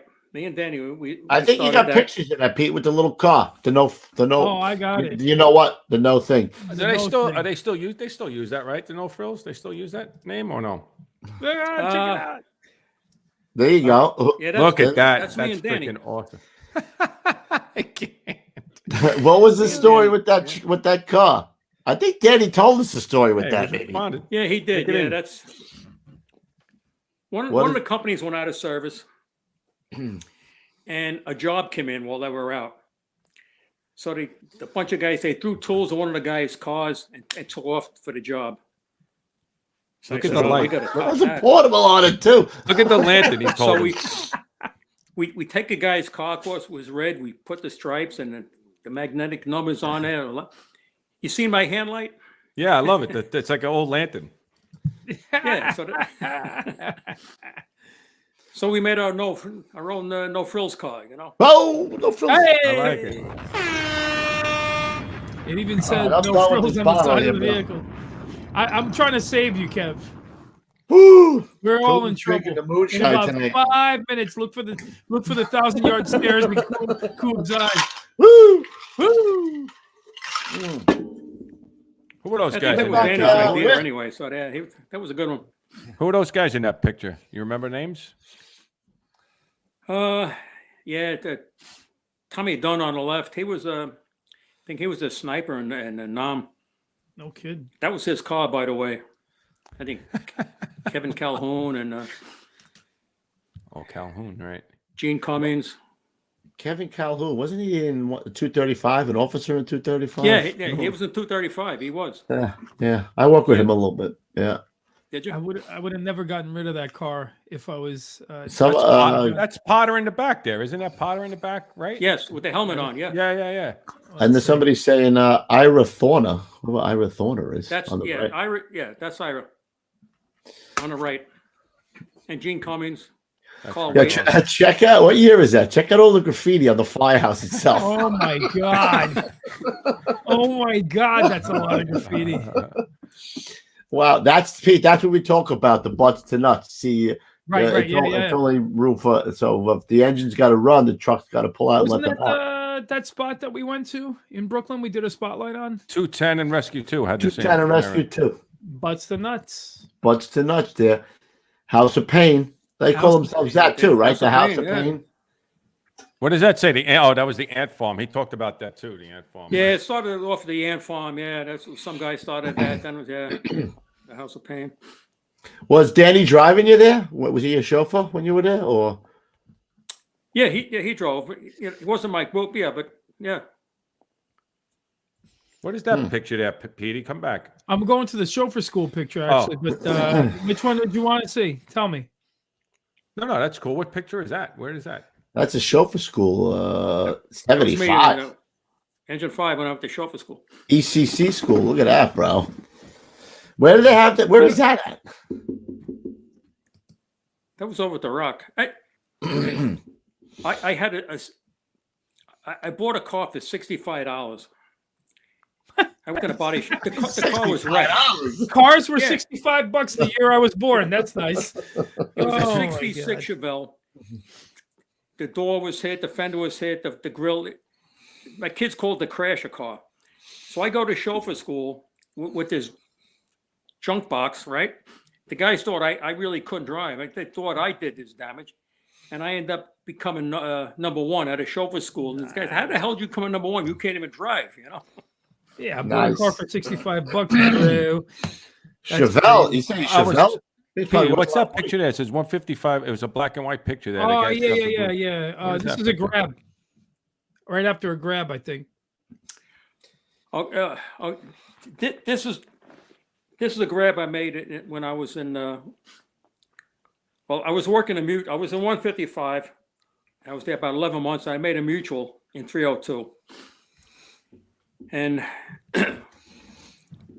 we get a job about 2 blocks down from quarters, and the guy sitting down, Warren Van Allen. He's not with us anymore. He was a nozzle man, and I was the backup. And it was a second floor. The first floor was commercial. Second floor, a dwelling. And it was 3 kids in the apartment. He has the nozzle. He comes in. He knocks down one room. He drops the nozzle and takes off. He grabs somebody. So I pick up the nozzle. I put out the other room, and then I find the kid, the 5-year-old. So I pick him up, bring him down the stairs, and he wasn't breathing. So a cop car is there. He said, come on, put him in the back of the car. So I jump in the back of the police car, and off we go to Jamaica Hospital. And I'm doing CPR in the back of the car when we're going up there. Get up to the emergency room, bring him in, and I guess the nurse, whoever, says, don't leave. She puts an ambu bag on the kid and says, here, you do that. So now I'm there with my turnout coat, my boots, all wet, and I'm working on this kid with an ambu bag. But all 3 of them never made it. They died. So what a shame. And then this is when you came back. You came back to the firehouse. Yeah, that was. Yeah, I could see. You could see it in your face in that picture. Yeah. Yeah, I think that was the daily. That was an overtime officer. From 331, I think. Pete, where's the picture of him in this? Always sucks when you have the uniform? kids. And his what? Say again. Class A's. Oh, the one with all the jewelry, the hardware. The hardware. Look at that guy, rough. He's leaning to the left a little bit. He's leaning a little hashtag. I think he's got a pulley system in there, bro, to keep it with weights, a weighted pulley system. Otherwise, he'd be doing one of these. Unbelievable. That was Memorial Day out there. Sorry. There we go. 2019, a Memorial Day. Me and my son. Yeah. Really? Your son's like, how the hell am I going to compete with this right here? Like, really? Really, Dad? Really? I did all right, man. Now, didn't you tell me, too, that you made a great... So you're in 112 from 89 to 2002, and then you go to ladder 150? Yeah. The Hogs. They were going to close 112 and take the building down, and they were going to go to Triple Deuce. And I didn't really want to go up there. And I had my run-ins with these, 3-story buildings, right? Hanging up. Yeah. Time to wrap it up. I would say, yeah. And I said, 2 stories. A couple of years left. Let me go out. Maybe I can catch a job or 2 with my son, in a couple of years. So I go out to 150. And I'm there about 6 weeks. And I don't even know all the guys' names yet. Some guys were down at the pile for a month and come back, Was the Cheese Man there? No, Cheese Man was probably there earlier, right? No, he's out of there already. Yeah. So we're eating lunch and a box comes in. And as we're going there, the dispatcher says, you got people on a fire escape. And it was a 7-story walk-up, it's a stretch job. So take my chauffeur runs. As we go into the building, my chauffeur runs on the back and he says, yeah, there's some guy hanging out the window. So I go up to the 7th floor, going down the hall. Now we got to find out which door it is, So you start smelling, put your nose up. So as the guys are popping the door, I put my face piece on and I go right in. And the fire was in the kitchen. I like that move, by the way. I like that move. Because they still have to put their face piece on. Right. Now they're putting it, I'm in the room and and I find this guy. I don't know if he's going to jump or what. He's half out the window, and I give him a bear hug. I grab him, and then I hold on to him, until I get most of it knocked down. Then I drag them out to the hall, and Nice. So you wind up going. Go ahead. That was the third. I got an A. I got a medal out of it, but that was the third medal I got from that company since they've been in existence. No shit. Really? I'm the third guy. Now you already retired, right? And you had to come back. Like you were already retired when you went to Medal Day, right? Yeah, because I get out in April and had Medal Day in June, so I had to go back then. Wow. Medal Day when I was retired. This guy made quite a few grabs, right? Wow. How many grabs? Did we count them up? He's got a few. 1,738. To the What medals did you wind up getting for all your grabs, Tom? What do I get? Did you get the huge boner? No. The Hugh Bonner or whatever? The Hugh Bonner. Yeah, no.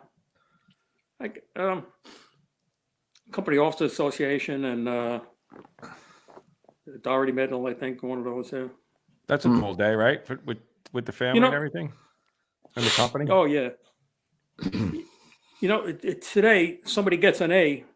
There's not that many fights. You get a medal for an A now. Yeah. Right. Yeah. When I started earlier, I had how many A's I got. I would have been. Yeah. It was now it's class more, 3. Class 3. Class 2. You needed a class 3 at the time. Right. So. Mm-hmm. Wow. What about the kid? Chip off the old block? He got any grabs yet? No. You rub it in his face? He's doing it now. What's your son's name? It's Steve. Steve. Say, Steve, you see these up on the wall over here? See these on the wall, Steve? Maybe someday. Ouch. Yeah. It's all right place, right time, right? You just gotta. Well, I was the black cloud for a while. What somebody in 112 did, they made up coat hangers, 2x4s, they screwed a big hook in there. So, hang it. Well, I came in one day, somebody took it and burnt it and made it all charred, It's like my coat hanger was all burnt, So everybody wanted to work with you. Well, unless you get those crappy jobs where you run for your life. People you don't really want those. No, people falling at your feet. Maybe you don't want those. You don't want those jobs. No, exactly well, right. We got to ask you one more photo here. Tell us what went on and when this went on in this photo right here.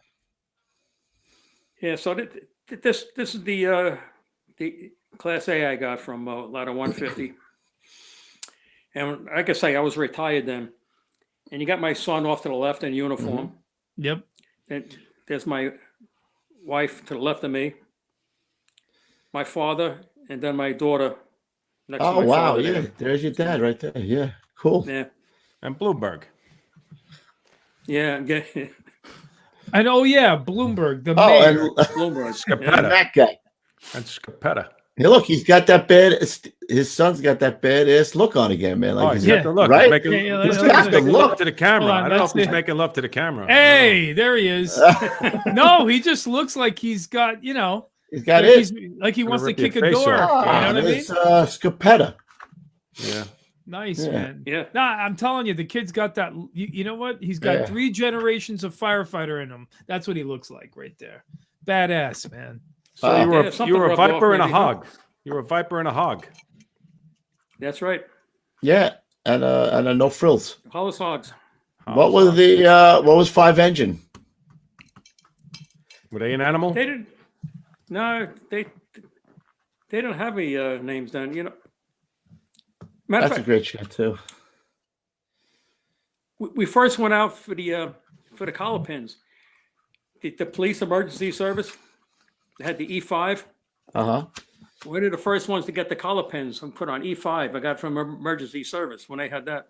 Is that right? Is that how that started like that? No shit. Yeah.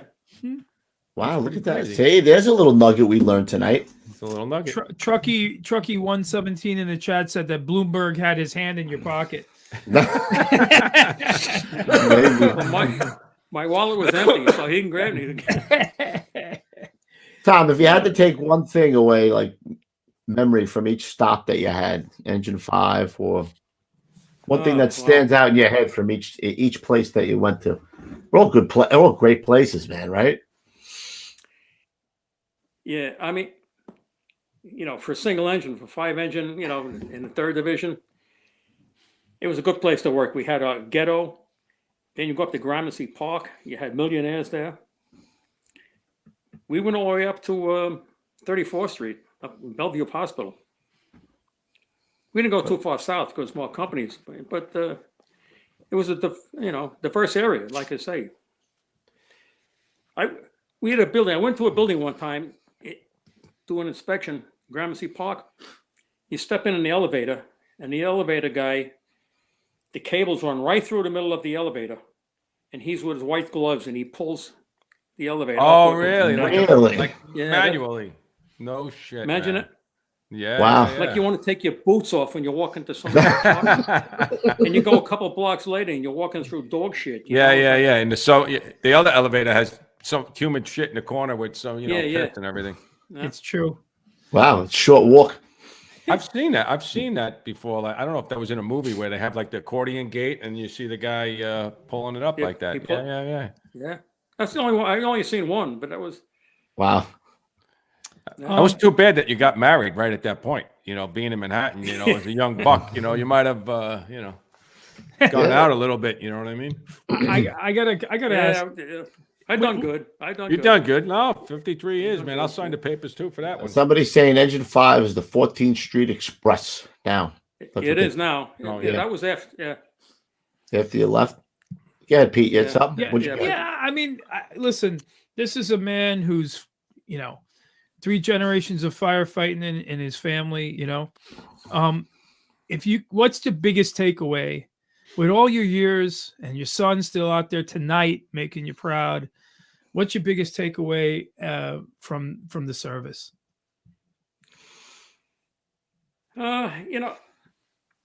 Just tell somebody you're a fireman. I can hold my head up and with the best of them. It's like, it's hard to say. There's so many things it is hard to say. They all melt together. I just love being a fireman, and I was, Tom, that's so funny you say that. When if you ever go to a wedding or a party or something, and you sit down with a whole bunch of people you might not know, and they're telling you, and they go, "What do you do?" And you say, "I'm a fireman." Right away, people light up. Shit. They light up. Like, oh shit! So you're right. You're just proud. You're just proud to be a fireman, right? Right. I never told them I'm a lieutenant. No, fireman. I agree. Like that line in that one guy was yelling at the Pro-B class. You'll tell him you're a New York City fireman, and that'll be enough, right? That's it. When the day is done, that's it. When I'm done, and you know what? People, they'll ask you questions about, what's it like this? What's it like that? So people, no doubt, you can't explain what it is. Yeah, you can't explain it. Going into a fire, you can't tell them you can't explain to them what it is. I can tell you one thing as a civilian. And it's always the same line that you hear, and I've said it a million times myself, is that you guys are running towards the fires while we're running away. And that, in and of itself, that's going to make you proud. But it's crazy, but it is, yeah. It's crazy, but you that's a sense of pride, isn't it? It's incredible. And what else did you used to say, Ruffy? Right? We used to say all the time, my wife knows what I do for a living, but she really doesn't know what I do for a living. They know what they think they know what we do. I forget. I think that was on one of the Brothers in Battle or something. He said that, but they really don't know what we do for a living. Yeah. Tom, who? My wife for a while. My wife, think she had me and my son on a job at the same time. Yeah. So she had and she wouldn't even watch the news, Yeah. It's very stressful, right? And it's very stressful. Yeah, I tell people all the time. My mother had my father and my uncle and her 3 sons on the job, and women don't get the wives don't get the credit that they deserve to be that person in a fireman's life, man. Because you're putting up with a lot of shit, no doubt. Do the wives? Yeah, do the wives they got the network? unknown? They don't know what's going on. So. Is there like a network of, like, for example, of wives in the fire service, like, within the firehouse or between firehouses? Do women help each other out and stuff like that? I wouldn't say. I mean, they know each other, but they're not in constant contact like that. If that's what you mean, I don't. Some of them might be. Some of them parties, maybe they see it. That's about it. Yeah. Yeah, but that's the other thing that women got to get used to. There's a whole nother family that's in your husband's life. That. Tom, I wanted to ask you, if you had to pick beside your father, obviously, if you had to pick somebody in your career, early, middle, whatever it was, that was the most influential to you, like guy that you really looked up to when you whether it was a boss or a fireman that you tried to model the most, who do you think was the one that you really learned the most from on the job? Well, I'll give the one I have for the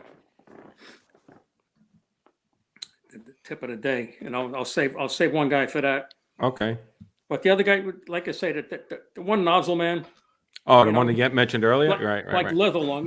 You watch this guy, and I want to be like that, because every time you had the nozzle, that's what you try to be. Felt good, right? You felt good that he had the nozzle, right? You knew he wasn't going anywhere except forward. Well, the first two nozzle man, that's the job. Yeah. Love is the job. Speaking of fire, whatever, yeah. And we were doing that without masks then. Yeah, no doubt. I was going to ask you about that earlier. Yeah. Speaking of heroes, our friend Jim Graham in the chat says all of Kev's wives are the true heroes. He didn't say that, Pete. You embellished a little, but okay, that's fine. Kev's wives are the true wives heroes. Are the true heroes. Wives. Yeah. Look, Pete. Somebody put a little feather on Pete's chest tonight. Look at him. Well, that's the sweatshirt. He's got a feather on his sweatshirt. That's what it is. It's a seagull smoking a cigarette. A lucky strike. Lucky strike. Oh my God, you guys. So, I just had a question for Tom, and I just went out of my mind. Thank you, Pete. I'm sorry, you son of a. You son of a. I was gonna say, Tom, you must have saw it all, from no masks to blue jeans, rubber coats to bunker gear to hoods to you were there for it all, right?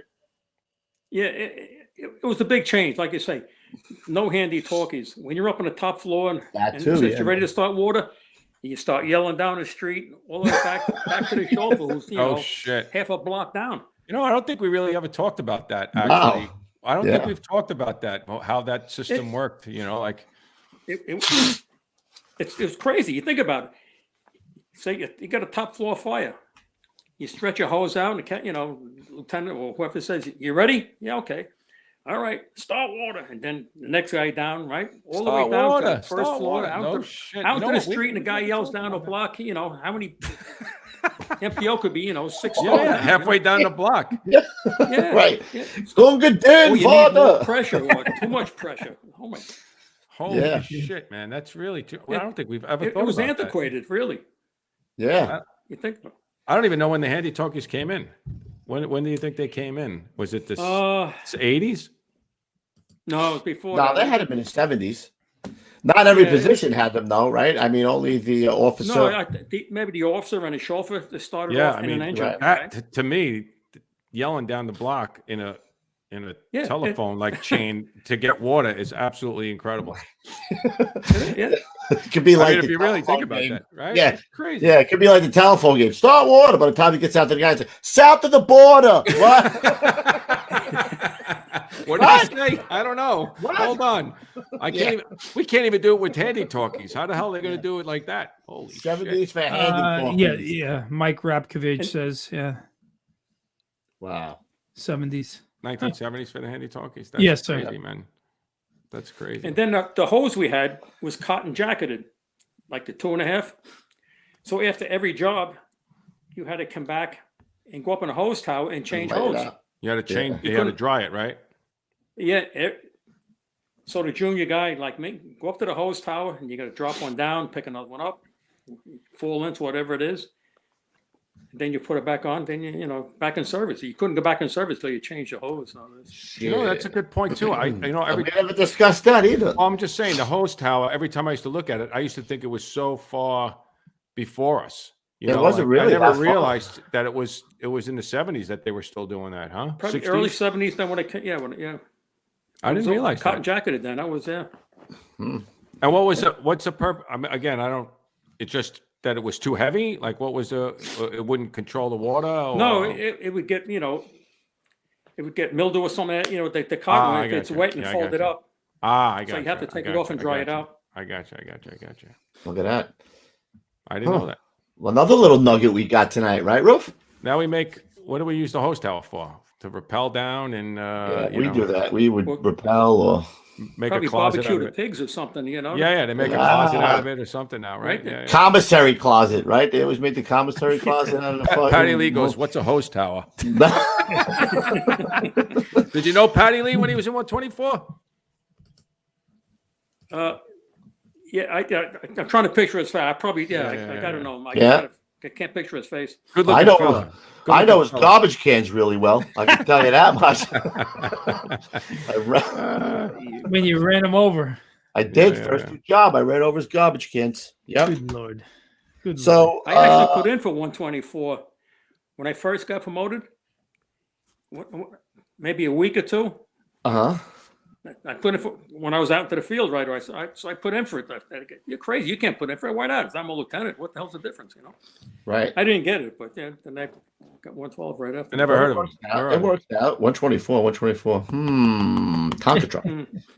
But Ruffy, tell Tom what I say all the time. If I could pick anywhere to work on the job. It does say 112. I say 112 all the time. I remember you saying that. Yeah, You got the sticks. You're right in there, man. Yeah, man. Yep. They were catching some work when they were in Triple Deuce, right? I mean, you guys did catch some work over there. They actually caught a lot of work. I remember that. They took it away from 111. I was going to say they cut into 111's work a little bit down there. Yep. So that's, you know, I said I had enough. Let me leave. Let somebody else.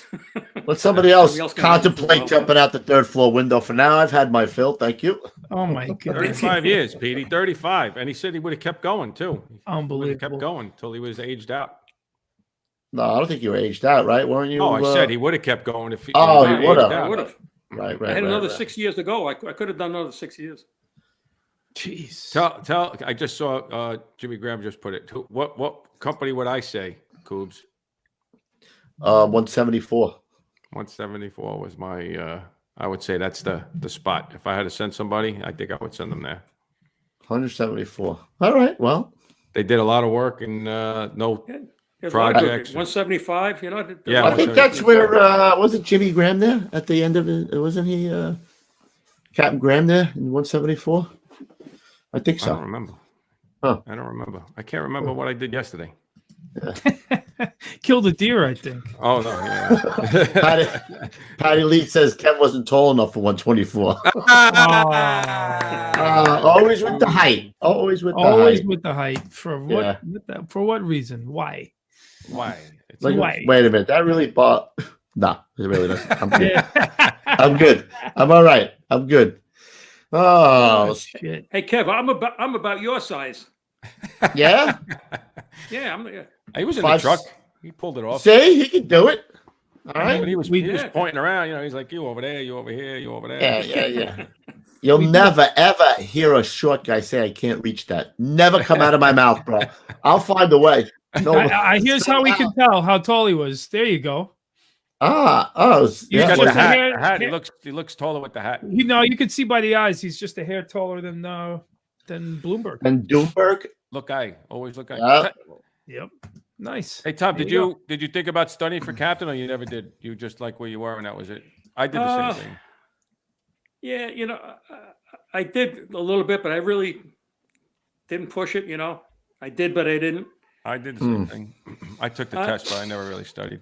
I failed the test, but yeah, I was a senior lieutenant there. I had it made. You know, it was like had it made in the shade. Great spot. Exactly what you're saying. Yeah, I'm going to start bouncing. I'm going to start bouncing and covering someplace. Yeah. For what? Nah, I didn't like it. That's what I said. Captain Graham was Lieutenant 174, Captain of 102. Not bad places, huh? Check it out. Beautiful. A fireman and a lieutenant in 174. I think he was a fireman in 175. Oh, I don't know. It says fireman, lieutenant. I don't I know. don't know. I don't know. I did have one more question for. How the hell do you stay so good looking?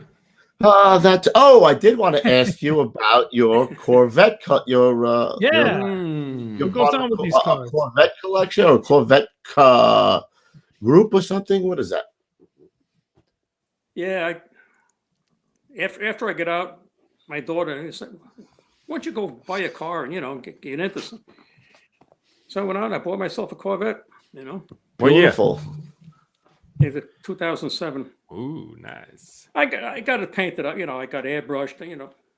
I heard if you open up the hood, there's something on the inside of the hood. Is that true? Yes. Yeah. I got the twin towers there. Nice. And the picture of all my helmets where I worked. And the pictures of all his You got to helmets. send us that picture. You got to send us a picture. Yeah, of that. we'll You post send us that a- on the Instagram. Awesome. As a matter of fact, when I come on a job, there was no twin towers, and when I Yep. left, There's no. There was no two towers. Wow. Yeah. Huh. brutal. And what is Greg driving around? He's got a vet too? he has a couple of them. Oh, excuse me. Oh, yeah. wow. Excuse me. Who Who is that? Who is that? Who has a Oh, couple? Huh? Who has a couple vets? Greg Pagoni. Oh, Piconi. Yeah. Yeah. Wow. Well, that's So when you're driving around, right? Coobs in your Pinto, and you see the old timer pull up in the Corvette. You're like, look at this son of a bitch. Not over after here." next year. I know what Kev's planning. He's got a plan. He's getting all the babes. That guy's getting all the babes. Yeah. Look for Right. Dodge. Pete, I'll come over your house. I'll give you a ride. Absolutely. We're 5 minutes out. You peel out? You can roll up to the garage and laugh at my. Why don't you do donuts in his father-in-law's front lawn? Yeah. You can laugh. I was just about to say you can roll up and Take out his bushes. and rev your engine next to my father-in-law's Fiat. He's got like a 1973 Oh, Fiat? Really? Yeah, Nice. yeah. It's very cool. Does he have like the big Hanukkah candle? You could take that out. Yeah, exactly. Yeah, it's huge. It's like this. Oh, nice. My license plate is 5 alarm. Five alarm. Nice. I like it. I see a lot of Corvettes out here. Now I got to keep my eye out. Now I know. What color? Red? It's got to be red. It's a metallic red, and I got gold stripes on the Whoa. Hey! Oh, Pete. flames on the hood. Yeah. I got it. Pete, you know Yeah. what? Show the rig that I this got was this. You started this whole thing in the FDNY, right? Stripes Who on the knows? rig. Yeah. Look at that, man. Now that was your work right there, right? You do detail work. That was a 91 rig. They come with just plain, no stripes. So 277 was getting a new rig, and they had it tricked out. They put logos on it and stuff like that. And they said it's going to be in the auto show at the Javits Center. So cool, So a bunch of us between tours, we take a ride over there. We go downstairs and there's 277s, and they got these stripes on there, these multicolored stripes. That looks pretty cool. So I go back and I call up the shops. Can you send me some stripes? I want to put them on a truck. He said, I'll do you one better. He sent the mechanic over and he said, I'll do it for you. So he put the stripes on and the numbers with the shadows and the fire. So that was the first time that was ever done like that? Because of Yes. you. That Yes. looks All the amazing. rigs are the same way now. And- That's all the rigs are like Now that. all the trucks, That's right? they all crazy. come out- That was so. I'm taking claim for it. Nice. That was You get me. any residual on that? What do you Yeah. get? 10%? What do you get on that? You get anything? I wish I should have. That's what I I'm bet saying. you somebody's getting it. The mechanic Well- probably got it. Call De Blasio. He'll give it to you. Hey, Oh, no. some of a bitch. Oh, look at QCB. Man. Give me another You see the height no- shot. You see the no frills on the door? I do No, see where is it? Right above the Oh, window. right under the below the chauffeur's window. window. Yeah, yeah. Oh, I can't read that. My eyesight's Now so. you can. Look at that. I love it. Nice. go. No frills. Look at the tip of the ladder. Oh, Look at the tip of the ladder, Petey. hey, no, come on. Oh, just the tip. Burned up. You see it? Just for, yeah, yeah. Look at it. Holy Nice. shit, that's awesome, dude. Nice. Just the tip, just for a Just minute. for a second, just to Just see the how tip. it feels. Don't want just to see how it feels. Just or we could play a game called Ouch Ouch, You're on My Hair. You know what, Pete? You got a little. Hey, lock it up, Pete. You lock it up. You lock it up. No, you She lock was it my up. first Asian, Kev. Sweatshirt. All right. I think it's Beautiful. that time, though. You know, Could be that time. I thoroughly enjoyed this show tonight. I got to tell you, Tom, awesome. I love did a it. great job. Yep. but before the day ends, sir, What do you we know got? what time it is? I don't. It's time for the old school tip of the day. Hit him, kid. Okay. I have the same pet peeve that Kev does. The pass alarms going off at a job drives me crazy. There you go. The second thing is a good turnout. When I was a chauffeur and I'm sitting on the rig ready to go and I see the guys fumbling around looking for their stuff, I just want to get going. Takes the pressure off me or if any chauffeur. Get out into the street and get going and not try to make up time on a road. And the other thing is when I first come on the job, you know, there was no radios, a lot of yelling and screaming. Now you're on the line as a probie, you hear all this stuff going on. The officers yelling and screaming, move their hair, do this, do that. We had one officer, Bob Graber. Anybody familiar with the name? I heard that name before. You know Jethro, 214? Yes, Yes. I've heard that too. Yeah. That was his father. The bigger the fire, the calmer he got. And he'd patch on the back and he'd talk with his indoor voice. Move along. Okay, move in a little 3 feet, come over to the right a little bit. And he made you feel like he had everything under control Right. and things aren't going to shit, you know? Even And though you had they more were. confidence in him, like, and that's the way, you know, I tried to do that best I could in my career. So for a new lieutenant or people who are going to study and become lieutenants or whatever, you know, I think it's that's what it affected me most. Like I say, for some guy, that was him that made me think about that. I mean, anytime that you have somebody when Chief Coward, you know, Captain Coward was like that for me, you know, like anytime you were at a job where you had a thought in your head that this is not going good, but a guy was staying calm and saying, you know, just move the line here or do this or making decisions, but not getting overly excited. It definitely has a calming for everybody. You know what I mean? Obviously. Right, especially for a new kid on a job. Yeah. Yeah. Yep. Let me tell you, it could be for anybody. You know, I've had, you know, Right. we've seen that where guys Exactly. are losing it and there's a lot of screaming and somebody comes up and says, take it easy and let's do this, let's do this, let's do this. And then the guys do it just, you know, just to be led. That's it. I mean, there's no doubt about that. But that's, I think we're losing that a little bit, but I definitely think that guys are, you know, trying to portray that. No doubt about it, you know. I heard officers yelling and screaming and going on. I said, calm down, you know, and you take control of the situation. But to me, he made a big impression on me. So my time. So that was Nice. that was good. Yeah, I asked Pickford, like, if we go to a job and the officer would be screaming at the job, we'd wait till we get back to the firehouse and we'd call him up and say, hey, is Lieutenant blah, blah, blah. Yeah, hold on, pick up the phone. And he'd say to him, hey, is your wife and kids right with you tonight? And the guy like, no, why? He goes, well, you were screaming like they were in there, bro. I don't know what's going on. Put the fires out any quicker. Oh, my shit. goodness, boys. Who's got a shout out? Who's got shout outs? I don't have any tonight. Ruffy, do you have one? I do not. No. How about you, Tom? Any shout outs, sir? Any shout outs? Yeah, I got to give a shout out to the Viper's Nest, my son Steve, and all the guys working tonight in 302, and them, and my daughter out in Pennsylvania. All right, so that's Nice Good job. job. and Dan Potter's condolences. His father passed away. Oh, I didn't even know. I just spoke to him today. Danny No Potter. kidding. Oh, Danny, I'm so Wow. sorry to hear that, brother. Sorry to so hear it, Dan. Yeah. Really sorry to hear it. That's awful. And to Steve, you got some big shoes to fill there, fella. Get with it. Get to it. And keep your socks on when you go home. You know what I'm saying? I just keep the sock. We need a boy. Oh boy, I got a quick shout out, real quick one. I've said it before. I want to say it again. You guys know it's been a really rough couple years now, almost, for my family. But the one thing that keeps on keeping me coming back every week is the best damn audience in podcasting, and that's you guys. Love you guys. I love the interactions. Love meeting you guys out there. I mean, every day it feels like I'm meeting somebody new at the gym or somewhere.